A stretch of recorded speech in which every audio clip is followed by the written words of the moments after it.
vamos a probar estas nuevas galletas que dicen que están rellenas de mango y son de mango. A ver, vamos a probarlas. Sí están rellenas y están muy ricas. Sí. La verdad. Me equivoco. Obvio. Mira. Bueno, aquí se enseña que tiene rellenito. Aquí esta naranja es el relleno. Pues están muy ricas, se las recomendamos, ¿verdad? Hey.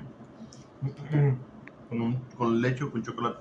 Con leche con leche de chocolate o con leche sin normal. ¿Cuántas me quedan? 2 para mí y 2 para ti.